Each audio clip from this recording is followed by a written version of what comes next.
Hey, Malcolm. Hey, right on. Thanks so much for having me on today. Nice to see you. Yeah, you too. Hi, everyone. Malcolm Saunders is the owner. He and his, I think it's you and your wife, right? Are the owners? Yeah, absolutely. Yeah, we started it together out of our basement. In fact, out of our her parents' basement. We both used to live there. We've been traveling around, kind of wandering, just figuring ourselves out through this life, how we wanted to journey, and yeah, it just began as just kind of taking those small steps and offerings when we're living out of our parents' place, and then we got our own spot, and then it was out of our house for about a year and a half, and now for the last more than 10 years, we've had a little retail shop on Bowness Road. Nice. The light cellar. For those of you who don't know for those of us who live in Calgary, we're pretty fortunate to have the light cellar close by and to be able to. I'm just gonna go on here and there we go. Yeah, for us to be able to go to the light cellar. I was down there the other day, actually. Well, I Um, missed you. I missed you. yes, yeah, you did, and who was there? Um, We got Jeff, we got Brandon, there's Alexa, there's some Denise, some good folks working there right yes, now. one other guy. Dav, No, and it's gone right out of my mind. short, tall. In short, he's in relationship with Chrissy, um, and I'll forget. It'll come to me halfway through the Oh, interview. Anyway, it was great to be in the store. I popped yeah. in, I think, 2 or 3 days ago, and spent way more money than I had intended.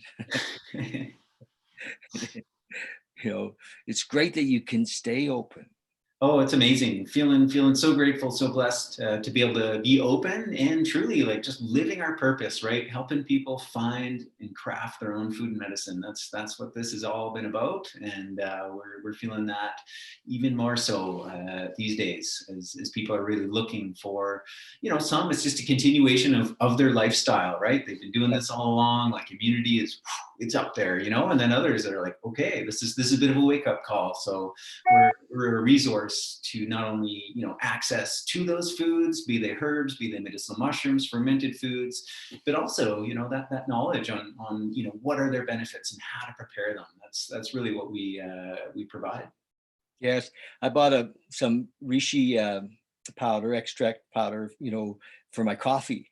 Uh, Nice. and already I put lion's mane in. In my coffee in the morning is a process. Lion's mane, now the reishi, collagen, and turmeric, and, Yeah. and then grass-fed butter and MCT oil. And Cool. yes, and I blend up uh, who needs to eat. Right, there you go. Yeah, you got all the good stuff. Yeah, yeah, And and it's a complete flip of how I was raised, and maybe how most of us have eaten. Like our lives in our kind of modern industrialized society. We've got an abundance of food, an abundance of calories, but very very little nutrition when it really comes down to it. So it was been part of my journey to try and once I got aware to that, I was like, mhm. whoa, I knew something was wrong with the food system, and it's been a journey to kind of flip that on its head to go low in calories, and high in nutrient density. So my dad, about 10 or 12 years ago, died with dementia, and kind of uh, brought my attention more to brain health. Yeah. And then I think 2 or 3 years ago, I read David Asprey's uh, book Headstrong, and actually I've read it a couple of times, and because as we get in our, I'm in my 60s now, and it's time to really, there was a wake up call. Pay attention, Yeah, and no, for and uh, sure. and, and there's so much we can do for ourselves in every aspect. Whether it's fasting or, I was listening to Wim Hof the other day, reminding me about my breath and his practice and cold showers. And I mean, there's just so much that we can do to look after ourselves. And Yeah, no, absolutely. For sure. And, And can, lion's mane is a great one for improving cognition. There's been tons of studies on that, including, placebo control, double blind. They took a number of elderly who had already shown cognitive decline. And they took two groups through, one was given the placebo, the other one was given the lion's mane, and not that much, just like a couple of grams per day, and significant improvement in their cognition. I take During it that. every day in my coffee. Awesome. Yeah. Yeah. And also the reishi in the coffee. What would you say is the benefit of that? Oh yeah. So Rishi's one of those incredible ones. It's one that I almost recommend every day because it has so many different benefits. Most especially right now. So it's an immunomodulator. So if someone needs kind of immune support in any direction, right? If it's to kind of increase immunity, or some people with autoimmune, it's to kind of like decrease that immune response. It actually works in both ways. So it has such a broad range of benefits for so many people. So immunity is a huge one. It's also really great for kind of calming the nervous system, getting out of, Dr. Terry Willard, he describes it as helping protect the academic from their own mind. A lot of people, whether it's like times like this, where there's so much kind of mental chatter, so much stress, it just kind of helps calm that down. And it's also one of the best remedies for insomnia. And interesting thing, it's not that it makes you, sleepy. It's not a nervine in the sense that it really goes after the central nervous system. And it's like, oh, if I have this in the day, something like hop, something like chamomile, like it's really calming in that regard. But it's actually very helpful for sleep. It's good for blood sugar control. It's good for heart and cardiovascular health, liver health. The list goes on and on. It's a Oh, great antiviral too. wow. So reishi in my coffee every morning is a good idea. Yeah, no, absolutely. I like to joke. There's a multi-level marketing company out there. They claim to sell, quote unquote, the healthiest coffee in the world. Well, the only reason it's the healthiest coffee in the world is because they add reishi mushroom to it, and they've got all these lists of like studies and benefits, and it's all about the reishi. It's said to help kind of neutralize some of the weak acids in the coffee, and it helps kind of balance out the caffeine hit, and maybe sometimes those jitters sometimes people will get, kind of like smooths that out as well. I had no idea. Yeah, it's amazing. Yeah. I had no idea. Just briefly, I'm going to introduce why we're here Yeah, let's get into it. to our group. And a few days ago, on the weekend, it just came to me that it would be great to have so many of my friends that I know around the world actually come on, and we're doing this little series to share with folks the possibility of maybe tapping into source, finding our inner strength in this time. And many of the people I have interviewed and I plan to interview are people that have experienced hardship even, or have had through challenges, have recognized where their true strength is. Because I think in this time, lots of people who've been kind of living the status quo, or maybe they had a good job, an engineer downtown, and everything was great, and there'd been no need to look within. Right. Everything was fine. We have the cottage and on the lake, so now there's concern, and my experience is that fixing the outside, although we do have to look after the practical, but fixing the outside isn't necessarily the answer. And when we tap into source, we're still available to live our lives and be engaged in the practical, but it's from a different place. And Yeah. and eventually we hone that into intuition, so that we know in each moment what needs to happen, and what needs, we're not there in fear. Fear shuts off that communication. Fear takes us out of the sunlight of the spirit, if you will. Mhm. So I I just I kind of dropped this on you that we're going this way, but what do you do in a time like this, and how are you weathering this personally, and with your family, and so yeah. maybe share Yeah. your practice you have. I'm sure you do. Yeah, cool. Well, thanks for having me on and getting into this conversation. So yeah, I've been, just playing it day by day. It's certainly a bizarre thing that's going on right now. And I met with the whole range, the whole spectrum, all the way from kind of mainstream media and touch and base, kind of listening to CBC on the radio, checking within their reports, but also, a lot of people in my community that are, circulating like the conspiracy theories and this and that, and, what's really going on. And just trying to remain, kind of, calm and focused and balanced within that, not getting sucked into either, just kind of, hearing, keeping my mind open.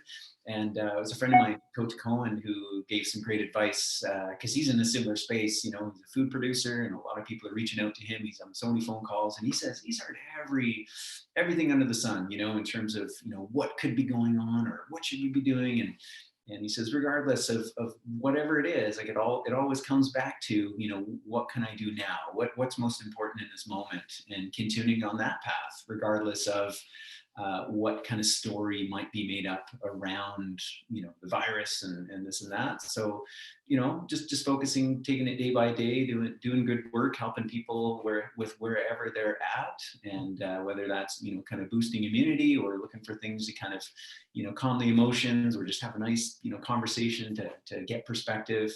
And yeah, I really like what you said as we introduced this. A lot of people have been going along just kind of status quo, like this is how life is, and everything's all hunky dory. And like you say, you can kind of get caught up in the busyness, and maybe never question, maybe never did that deeper work. I introduced my friend Danny Vitalis the other day, and he was talking about, we all know, like on some level, like either overtly or just like an inkling, like we've all heard that, the life we're living, and how we are in this kind of industrialized society is unsustainable, right? And so it's very fragile. And, so something like this hits where, a little virus comes along, and, again, regardless of what story it is, it's caused society to kind of shift, and pivot, like basically stop in this way. And we hopefully we can all take the lesson from it. And for, like you say, some people literally like out of work, life was going along like this, and then stop. So it's a moment to stop, to reassess, to question, what is real, what is valuable, what is essential in our life. And again, ultimately that question, what do I want to do next? How do I want to move forward from here? And I feel really grateful to be in a position where I feel good. Obviously I feel kind of uncertainty for the world. I'm not sure, when we're going to make it through this and what the world's going to look like because of all the choices that we're making right now, individually and collectively. I remain optimistic, and I'm going to be kind of at the forefront of helping to bring positive information, most importantly on the health front. Like I think this little virus, the reason why it's become such a big deal is because, en masse, like our culture, our society is unwell. So we are susceptible to a little virus that could take people out. So how can we turn that around? How can we, build up our level of health, build up our resilience so that, a little virus won't stop, the entire world in that regard. So there's a lot of reflecting on that point, a lot of reflecting on, the systems that we rely on in kind of this global world of the supply chain, whether it's food or any kind of commodity. And, we need to look at developing more resilience within our own local communities and ecosystems. And someone like my friend Dakota Cohen, who's doing that, permaculture, regenerative agriculture, where as he produces food, he's literally enhancing the ecosystem that he's a steward for. That's a beautiful vision. And let's bring it back full circle. It ultimately comes back down to that inner work. And for me, it was the path I took. I feel fortunate now that through kind of junior high school, as you're going through the system, like, okay, this is the life that you're supposed to live. You're supposed to get good grades to then get a good job, and blah blah blah blah blah, get paid well, like that wasn't sitting well with me at all. Like I was into music, I was into art, I was into, getting into spirituality. And I knew I didn't want to follow kind of the common path. And I literally felt trapped. I grew up in, Northwest Calgary here, in suburban reality, and it didn't feel real. It didn't feel right. And so that was the quest of my journey. And, I went through this kind of pilgrimage of giving up all that. I did go to college, but after that, went on that kind of, Joseph Campbell might describe it as the hero's journey, that inner quest. Oh, yeah, to find myself, and gave away all my possessions, lived, very simply, had no money, was volunteering, working at yoga centers and ashrams, gardening, meditating, doing yoga, to really develop, find myself, who was I, what did I want to do, how did I want to show up in the world, and ultimately develop those tools that today I still use. So when you ask me, like, how am I faring through this, how am I doing with the uncertainty, a strong meditation practice, that foundation that I developed so earlier on was huge. Just to come back into the present, just observe sensations, and be able to move through it with kind of more grace, more ease, more perspective, more calm. And I think you hit it right on too. It's like that intuition, right? Like developing our feeling sense. And I think that's one of the biggest things that meditation can allow us to do is to develop that feeling sense. So we can really feel into a situation. Okay, is this the right way to go? Does this make sense? What's going on? That kind of internal compass is absolutely huge. And I feel fortunate to have kind of stepped away from society and what I was supposed to do to develop that, and then found my path, and then, just been building on that and being in the world. Well, that was you covered a lot. That was so well done. It was, oh my gosh. So, you're in a safe space. Yeah. And what happens? What's that? Sorry? No matter what happens, you're in a safe space. Yeah, I mean, I'm in this like the rest of us. If there's a severe like economic collapse, or if there's a breakdown of like food distribution, like I don't want to suggest that I'm outside of that. I rely on our kind of modern society as much as anyone, but I have been trying to make choices and shifts, to create more stability and resilience in my own life, even as simple as, having a store of food. I mean, funny enough, people often ask me, well, what does light cellar, what does that even all mean? Where did that name come from? And part of I had seen a lot of us in society, most people don't even have, they live day to day. They don't even have enough food for a weekend or a week. Let alone a month or a year, how people used to kind of store food. So I've always liked this idea of the cellar, right? And this store of food. To me, in the early days, it made sense just economically. You have a big cellar. You have a big cellar there. Yeah. Right, buying in bulk. So I was buying in bulk for myself, and then I'd kind of just share with friends. Okay, you want a couple pounds here, and that's kind of how it grew. But that's a mentality, and that's a lifestyle of just something that humans have always practiced, yet in our modern life with convenience, access to food 24/7, 365. We don't need that, right? I'll just go to the corner store. But something like this happens, and it's like, oh, what do you have on hand? And I say that, yet here I am, the electricity's on and the heat's on, and we're very comfortable in that regard. And I'm grateful for that, but also know it is somewhat fragile, right? Everything's got to be working perfectly for all that. Yeah, and that was a point that I want to bring home to people over and over again. Is that we really nothing's changed in a way. We never really had security, right? And there's this idea that when this is over, we'll go back to security. Well, there's the possibility of recognizing that we need to live a day at a time, in a way, a day at a time, because this is what we have is today, this moment. Yeah. And yes, not a bad idea to have, on the practical side, enough rice and beans to put us through the winter, you know. For sure. And skills that, like you can, like fermented foods, for instance, like it's a great way to preserve the harvest that allows you fresh, like nutrients or nutrients from fresh foods that you wouldn't otherwise have access to, but there they are, year round because you fermented. And also that ability to like go outside my door, and procure my own food and medicine. And again, I'm not saying I'm on some pedestal that, yeah, just give me a knife and I'll secure all my own food. No, I'm not at that level, but I'm developing skills that I know how to use the local plants, at least in my area. I've done a little bit of hunting. It's definitely not my skill or forte, but at least procuring medicine from the landscape, I enjoy it. And I think it's a useful skill, and it's something that kind of prepares for tomorrow. It just builds that own kind of self-reliance, self-resiliency. Nice. So how, I know you're delivering locally, aren't you?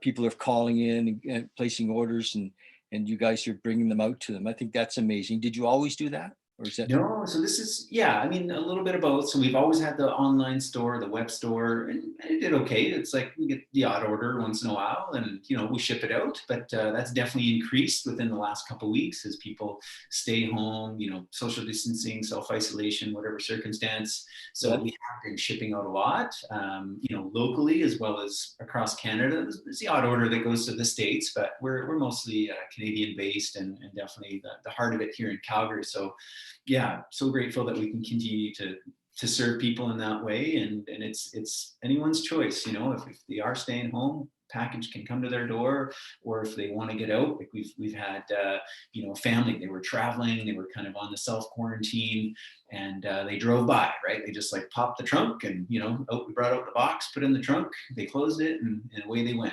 And then we also have people coming into the store too, shopping for those essentials. We've modified our hours. We're open 10 to 6. We're normally 10 to 7, so it's kind of a slight shift, slight change. And of course, the Elixir Bar, it's only drinks to go. People can't stay or sit in that regard, but it's, yeah, people, anyone that we've interacted with is super appreciative. We're open. So Yeah. Chlorella. I think you have a big stock of chlorella, don't you? oh yeah, for sure. And chlorella, microalgae, so great source of greens, one of the It's highest in chlorophyll, actually. 10 to magic, that stuff. what's You know, that? those little pills are magic. Oh yeah, for sure. Yeah, I know someone actually feeds it to their cat, even, believe it or No not. way. Yeah. They're definitely magic. So, um, you've also over the years been involved with helping others to find their way in conscious business. You've been a leader in the community in with the whole idea of conscious business, which is really, you know, being present enough to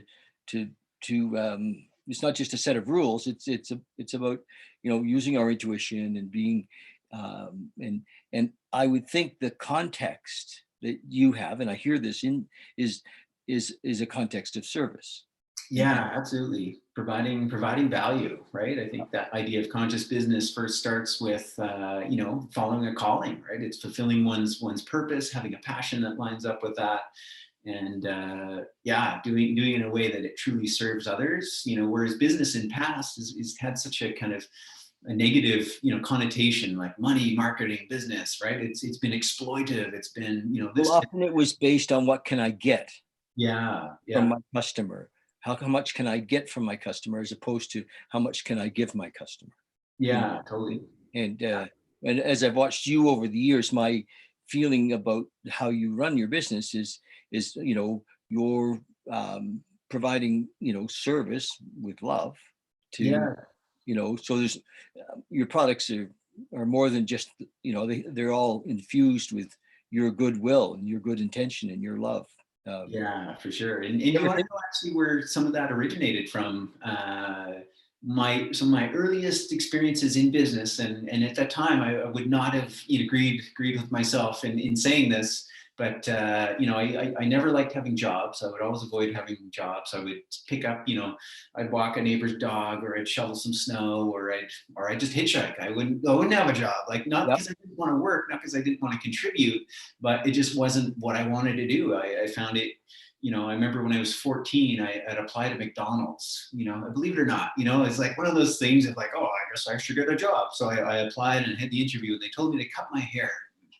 I had long hair at the time, and I was like, no, forget it, right? Like, to me, like, freedom and self-expression was so much more important.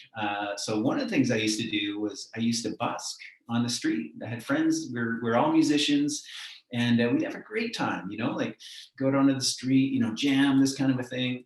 And it was this principle of just, showing up, with your heart, and just providing value for whoever sees it of value. And at times you get the odd person like, yeah, you dirty hippies, like they didn't appreciate it, but hey, they just kept walking. Yep. And then there would be the other people who are like, yeah, this is cool, right? They'd hang out, they'd kind of be jam or dance with us or sing or whatever, throw some money in the case and carry on. And it was always that idea of, you show up, you provide first, and if people who are stoked on it, then they're going to reciprocate. And that was the game. Well, that is the game you're in. What instrument do you play? My primary focus, so I did mention I went to college for 2 years. That was a jazz music degree. So drum set and percussion is my main instrument. Wow. Okay. Yeah. I can see it.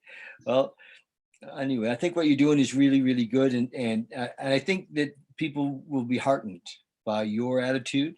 And no matter what happens on the planet, if the attitude is how much can I give? Where can I serve?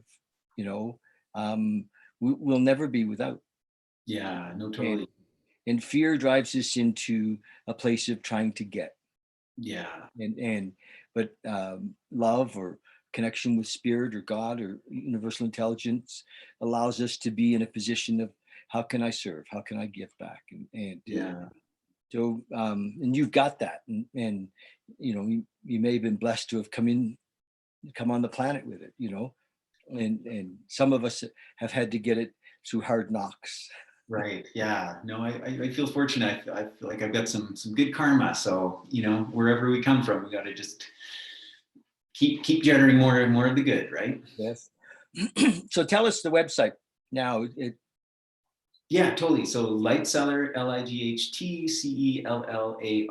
I mentioned a little bit of cellar, the idea of light. That's the source of all food, right? And how can we go as close to the source, which is sunlight, versus the other end of the spectrum, kind of the industrially mass-produced, food in a box, the cardboard, the edible food-like substances that's out there. So it's all whole foods, natural foods, superfoods, herbs, medicinal mushrooms, ferments, nuts, seeds, spices, you name it, all the good stuff. And lightcellar.ca, and we're based in Calgary, Alberta, just along the old main street of Bowness, 6531. And if folks, you can take a look at the website. We have some online courses. So again, big part of what we do, help you find and craft your own food and medicine. That is finding literally the physical, goods like the reishi slices, like, the chlorella tablets, a couple of things you mentioned, as well as the education on, what are those properties? What are those benefits? How are they going to help you? How are they going to benefit you, and in what ways? And then, of course, the other very key part is how do you take it? Okay, great. I know reishi. I've heard about it. I should try this.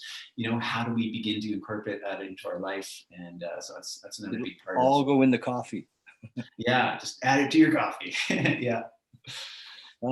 I just had a question I've never really asked you. Do you do much wholesale? We don't actually. I started out with that, where it was kind of like, a bit of wholesale, retail, and then also food production. And then slowly over the years, the wholesale has kind of, decreased, and just realizing strengths, where we can truly serve people is in the retail space. Wholesale, what became clear to me is it's just a completely different game. It's a different business with, massive volumes. And Big overhead, big overhead as well, and to warehouse and be set up to do wholesale is I agree. It can be it's another game. Yeah, no, totally. So It really is. Well, thank you, for yeah, taking the time to chat with us today and be an example for so many and love to you and your family. So your youngest is 8 months now. 8 months old now. Yeah, it's just amazing. Yeah. Wow. You have, Yeah. you have two girls. I've no, actually, I've got a daughter who's 15, and then Okay. my wife and I, we always knew we wanted another child, and it was just a matter of timing. And so now we have a 8-month-old boy, and we're just absolutely loving it. Wow. What's his name? Eska, Meska. And your daughter? Onawa. Oh, wow. Those are beautiful names. So Yeah, she's home from school. yeah, that's right. She's on spring break right now, and after Easter she'll be back to kind of homeschooling. In that sense, they're doing online learning through her school to kind of finish off the year. She's just finishing through grade 9 and be on to high school next year. So Nice. Well, that's beautiful. Well, love to you guys. And yeah, thanks for, sharing with us. If you get a chance to share this on your Facebook, that would be great. And oh, I definitely will, for sure. and Thanks for having me on, for spearheading this, and yeah, appreciate you. Stay well. thanks, my friend. We'll talk soon. All right. Okay. Bye.